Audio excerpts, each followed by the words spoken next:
This video is about my trip to Bantayan commuting.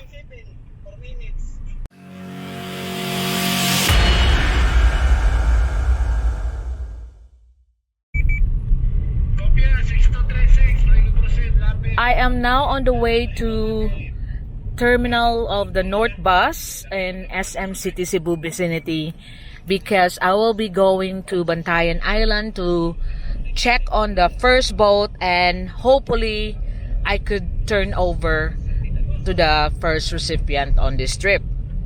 And if it will not be, I will make sure that it will happen.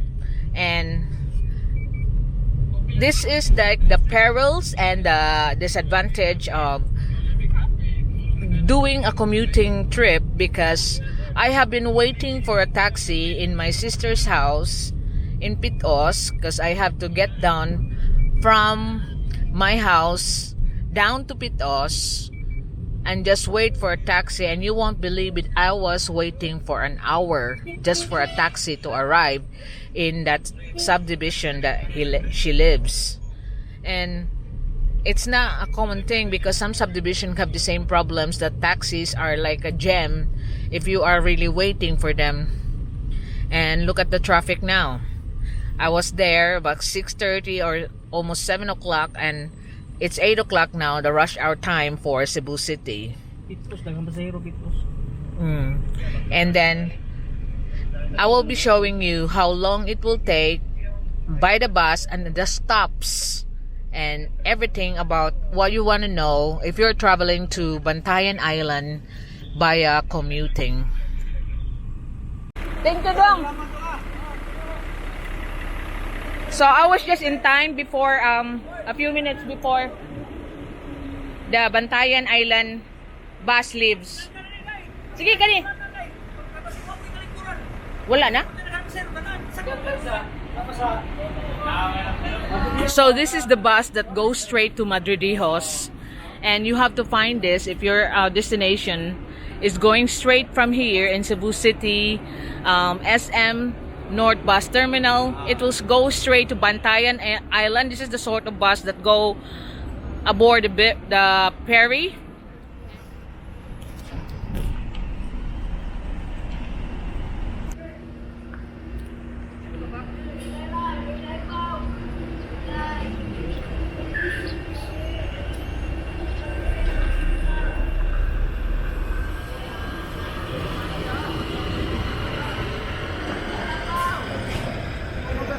So there's the second bus.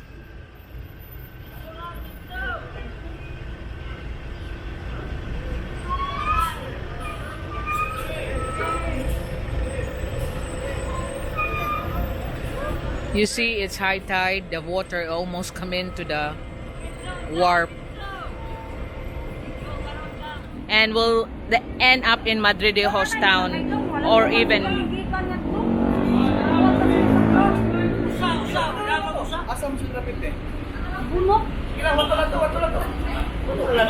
so we just missed this bus, and the next one will be 12:30 in lunch. So this is the hassle why I have to take my vehicles to Bantayan, is the touch and go of either you miss the bus, wait and waiting and waiting and waiting.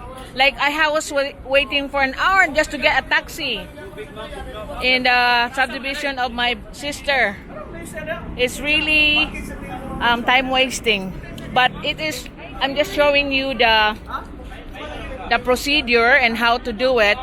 That's why this is the bus, the Madridejos straight, and then you have to watch the front of the bus of their destination of where they're going.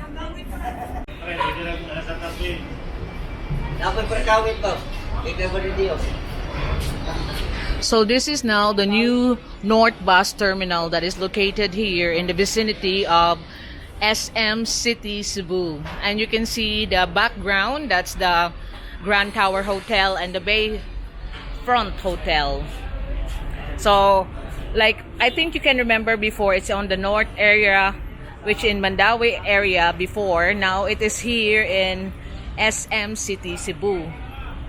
So unfortunately, the bus is so full up. It's now filled and only one passenger is available, so me and my brother have to go together because he's going back home to his house in Bantayan Island.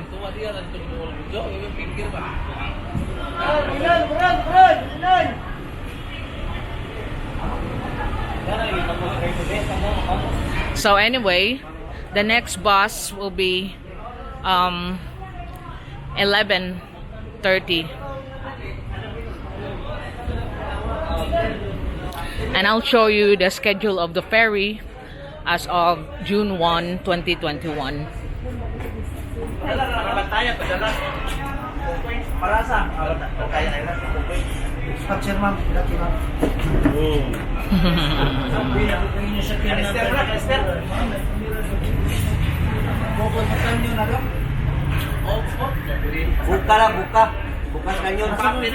So I have to make it slow so you'll have a look properly if you're planning to visit the Bantayan Island.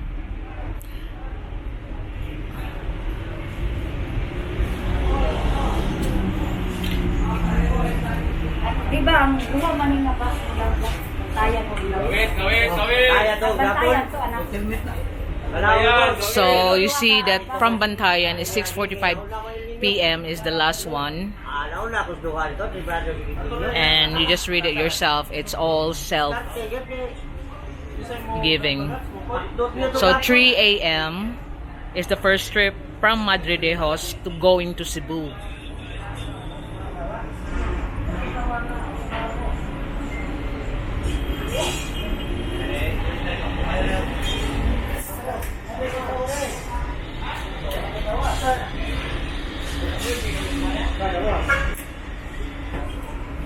Ded, asa mo malapit natin? Sunod na doon, mapay bakantin.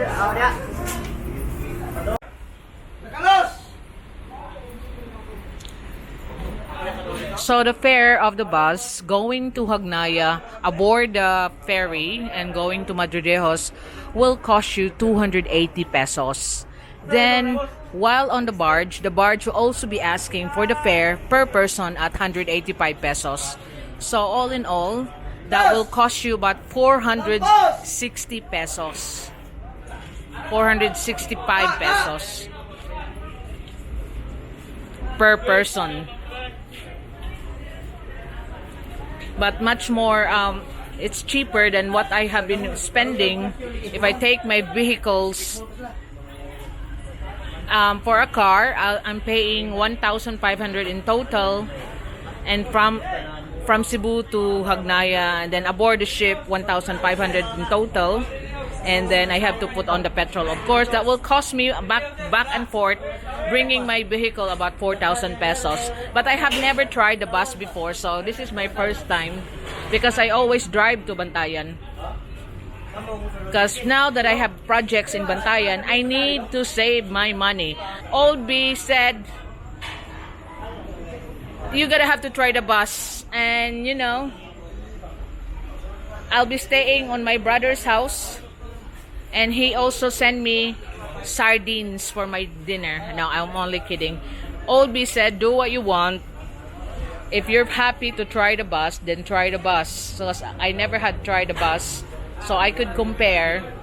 Anyway, I will not be doing a running around buying materials for the pump boat, but I'll be canvassing for the pedicab.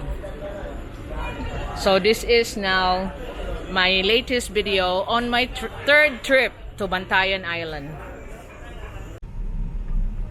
So because of the waiting of so much time for the next bus, I've decided that I just have to pick up my vehicle. I may have saved a few pesos going on the bus, but it cost me a day. I value my time more, so now I learn that it's not favorable for me to take the bus. I have to go. Because I'm now getting annoyed here. It's like it's gonna be delayed as well. It may cost me only, for me and my brother will be 1,100 plus, but for 4,000 back and forth for the vehicle if I take my car, and then it's convenient for me to go around the island with a vehicle. then I think I will just get the car.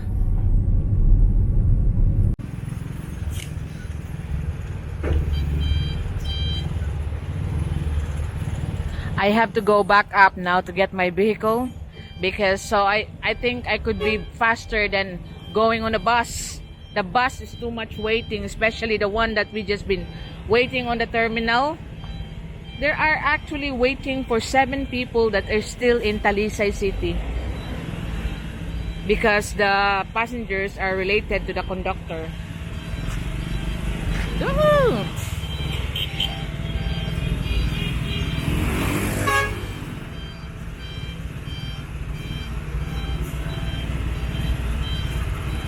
Because there's a big bus that they meet. Yan, nyara dong.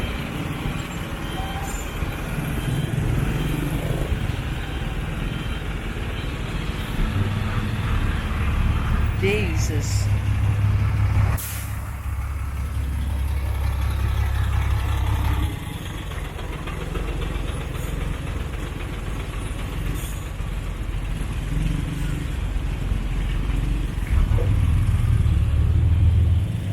So this is our dilemma for traffic around here.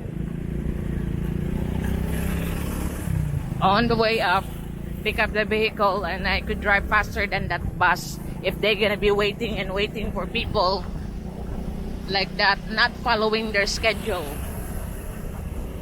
And you say, the money you lost in waiting, doing nothing, you can't make it back. I value my time. I cannot afford to keep on waiting there for hours. I think the bus is only good if you are on leisure, but I'm going there for business, turn over the first boat and then buy the pedicab if I can. Be more economical for me to buy it in Bantayan or Santa Fe. That's another thing that I have to canvas around there.